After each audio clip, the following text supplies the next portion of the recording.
students, welcome back. Today we are going to discuss a small concept from sexual reproduction in flowering plants. The concept is megasporogenesis. What is meant by megasporogenesis, or how can we define megasporogenesis? The definition is the process of formation of megaspores from the megaspore mother cell is called megasporogenesis. Let's see the process of megasporogenesis. In the beginning of megasporogenesis, nucellus develops from the placenta in the form of a small rounded outgrowth like structure. It is clear, nucellus develops from placenta. Placenta is a parenchymatous cushion-like structure in the inner wall of ovary is called placenta. At early stage of megasporogenesis, all the cells of nucellus are undifferentiated, homologous, and meristematic. This mass of undifferentiated, homologous, and meristematic cells surrounded by single cell thick layer of epidermis. Any one hypodermal cell of nucellus is differentiated and increase in size. What does hypodermal cell mean?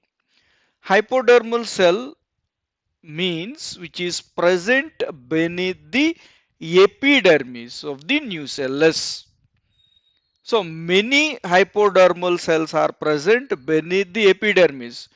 From that cells, any one of hypodermal cell differentiates and increase in size, and it becomes differ from rest of the hypodermal cells due to presence of distinct nucleus. Such cell is called archisporial cell.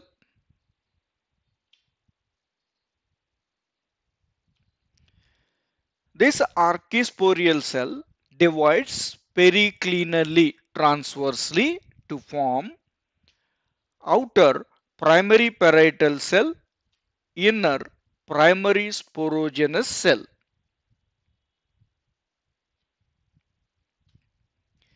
The activity of primary parietal cell depends on type of plants. Primary parietal cells are formed outside the archisporial cell.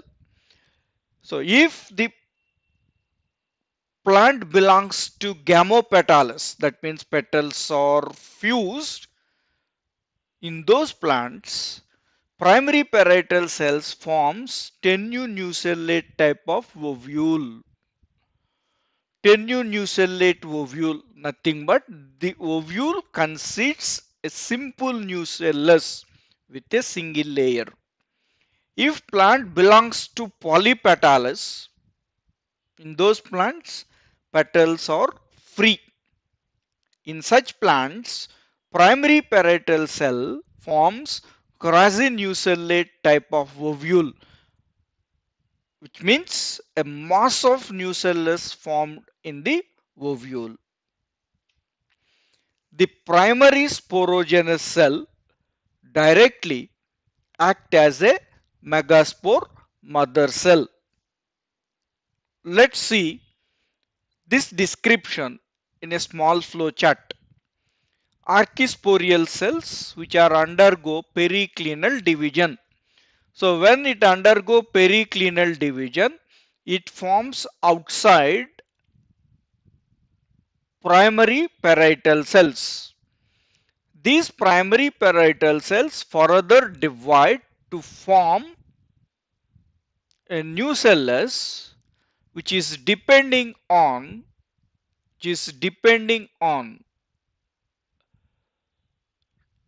type of plant.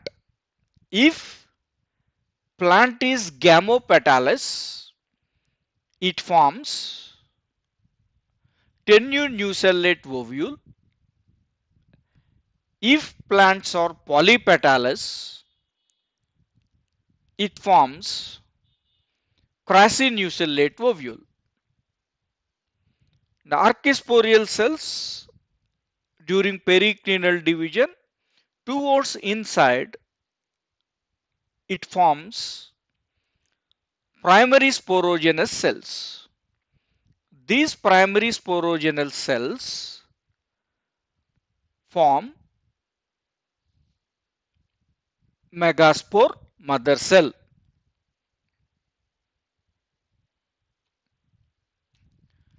A megaspore mother cell is a large diploid cell, that means 2n condition. It undergo meiosis division to form 4 haploid megaspores. Let's see the diagram. So it is a megaspore mother cell in a ovule. Ovule having two ends, micropyle end and chalagial end. Chalagial end means base of ovule. Micropyle is an opening leave by two integuments. And this megaspore mother cell undergo meiosis 1 to form two cells.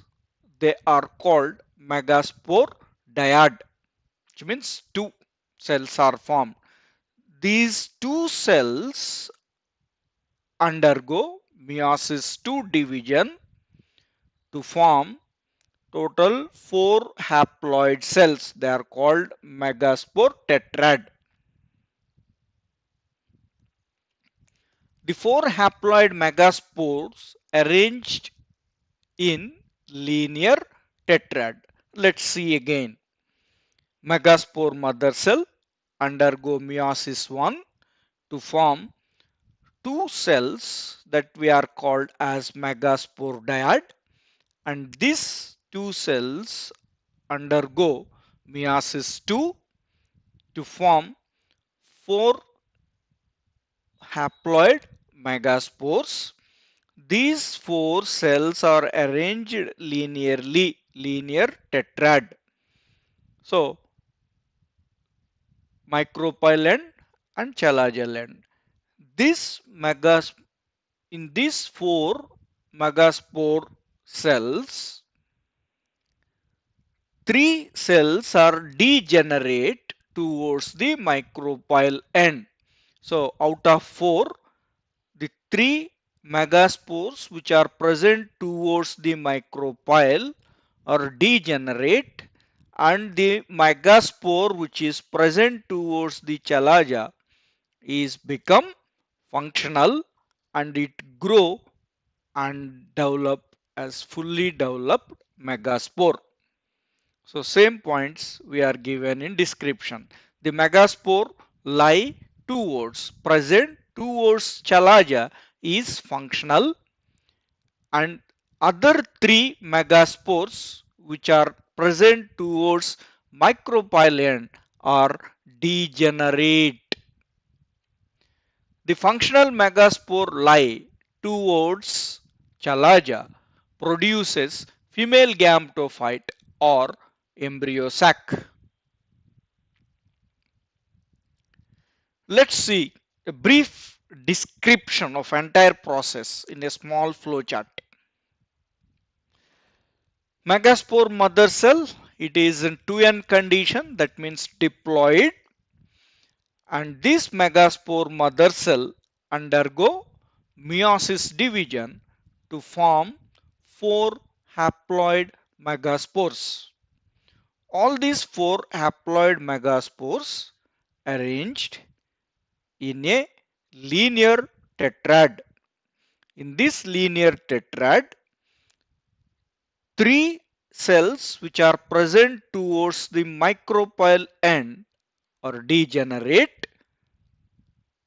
3 are degenerate, and remaining 1 megaspore present towards the chalagial end become functional, and this functional megaspore develops into embryo sac or female gametophyte.